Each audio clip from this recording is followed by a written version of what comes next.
ہر قسم کے روحانی اور جسمانی وظائف اور خوابوں کی تعبیر کے لیے پیر حکیم محمود الحسن توحیدی چینل کو سبسکرائب کریں۔ بسم اللہ الرحمن الرحیم۔ محترم ناظرین کرام، السلام علیکم ورحمۃ اللہ وبرکاتہ۔ خامد اور بیوی کا جو رشتہ ہے یہ اللہ رب العزت کی نشانیوں میں سے ایک نشانی ہے۔ سب سے پہلے حضرت سیدنا آدم علیہ السلام کو اللہ رب العزت نے پیدا فرمایا،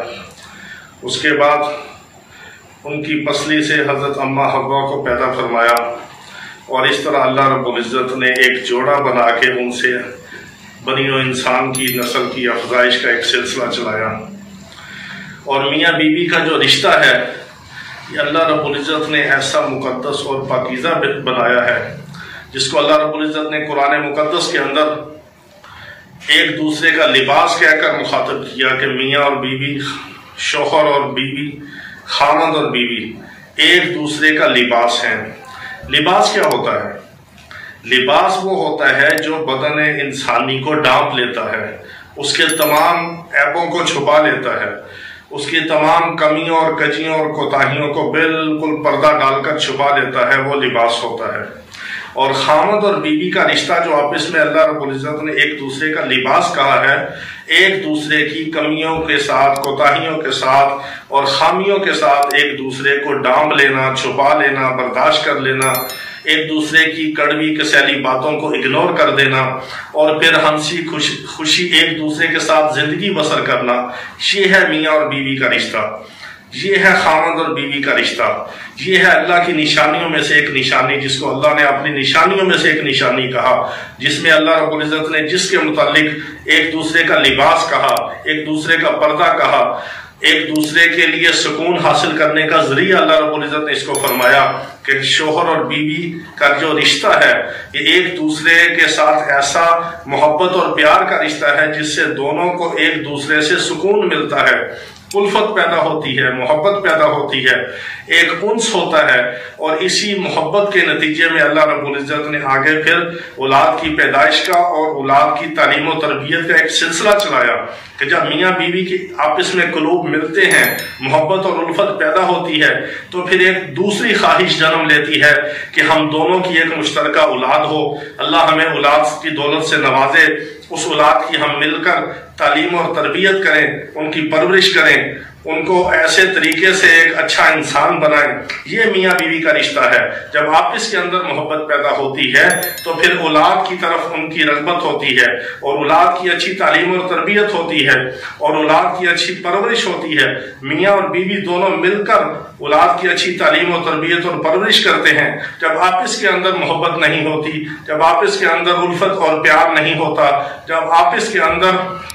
ناچاکی ہوتی ہے، رنجشیں ہوتی ہیں، نفرتیں ہوتی ہیں، بغض اور عداوت جنم لیتے ہیں، تو پھر اولاد کی تعلیم و تربیت بھی رہ جاتی ہے، ان کی پرورش پہ بھی بہت زیادہ مسائل پیدا ہوتے ہیں، اور اولاد کی زندگی بھی خراب ہوتی ہے، اور والدین کی زندگی بھی برباد ہوتی ہے۔ تو میرے بھائیوں اور بہنوں، اللہ رب العزت نے جو میاں اور بیوی کا رشتہ محبت اور پیار کا، جس کو لباس کہا، جس کو پردہ کہا، جس کو سکون حاصل کرنے کا ذریعہ کہا، جس کو اپنی نشانیوں میں سے ایک نشانی کہا، اس رشتے کو نبھانے کے لیے، اس رشتے کو ساری زندگی اپنے ساتھ چلانے کے لیے، اور اس رشتے کا پاس اور مان رکھنے کے لیے، اس رشتے کو محبت اور پیار کے ساتھ قائم اور دائم رکھنے کے لیے اللہ رب العزت نے میاں بیوی کا جو ایک دلی الفت اور محبت کا جو ایک ذریعہ بنایا ہے، وہ سب سے بڑھ کے جو ہے وہ دین کے اندر ہے۔ جو میاں اور بیوی دیندار ہوتے ہیں، ان کے قلوب کے اندر، ان کے دلوں کے اندر اللہ رب العزت محبت اور الفت پیدا فرما دیتے ہیں۔ اگر نظر بد کی وجہ سے، حسد کی وجہ سے، یا جادو اور جنات کے اثرات کی وجہ سے، یا کچھ شریر لوگوں کے شر کی وجہ سے، یا فتنہ بازوں کے فتنے کی وجہ سے میاں اور بیوی کے اندر اگر ناچاکی پیدا ہوگی، ان کے اندر محبت اور الفت میں کمی آئے گی، ان کے گھر کے اندر مسائل جنم لیں گے، گھریلو ناچاکیاں پیدا ہوں گی، تو ایسے موقع کے لیے ہم آپ کے سامنے ایک بہت زبردست اور مجرب عمل پیش کرنے جا رہے ہیں، جو بہت ہی مجرب ہے اور بڑا ہی تیر بہدف عمل ہے۔ وہ کیا ہے؟ سورہ یوسف کی آیت نمبر 30 کا ایک حصہ ہے۔ سورہ یوسف کی آیت نمبر 30 کا ایک حصہ ہے، قد شغفہا حبا، قد شغفہا حبا،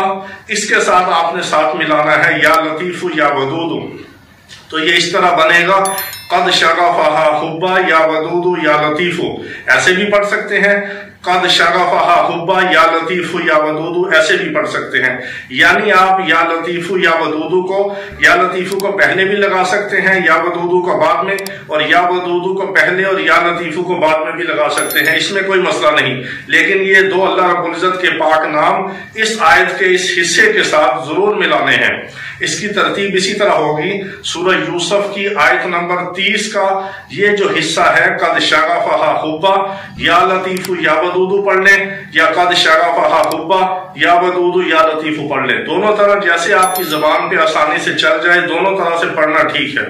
یہ عشاء کی نماز کے بعد خامد کا مسئلہ ہو یا بیوی کا مسئلہ ہو، جس کو دوسرے کے دل میں محبت پیدا کرنے کی ضرورت ہو اور دوسرے کے دل کو اپنی طرف مائل کرنے کی ضرورت ہو اور دوسرے کا غصہ اور نفرت محبت میں بدلنے کی ضرورت ہو، وہ اس کو پڑھے، وہ اس کا عمل کرے۔ عشاء کی نماز کے بعد قد شغفہا حبا یا لطیف یا ودود 313 بار پڑھیں، اول آخر درود ابراہیمی 3 بار 7 بار آپ برکت کے لیے پڑھ سکتے ہیں۔ بہت ہی مجرب عمل ہے، چند دنوں کے اندر اللہ رب العزت فریق مخالف، یعنی آپ کا اگر خامن کا مسئلہ ہے تو بیوی کے دل میں، بیوی کا مسئلہ ہے تو خامن کے دل میں، اور اللہ رب العزت دونوں کے دلوں کے اندر محبت اور الفت پیدا فرمائیں گے، اور گھریلو نچاکی کو اللہ رب العزت دور کر کے محبت اور پیار کی فضا کو پیدا فرما دیں گے۔ اور ہمیں بھی دعا میں یاد رکھیں، بہت مجرب عمل ہے، اس کو یقین سے کیجئے۔ اللہ تعالیٰ پوری امت مسلمہ کے تمام گھریلو مسائل کو ختم فرمائے اور سب کے دلوں میں اللہ رب العزت محبت اور الفت کو پیدا فرمائے۔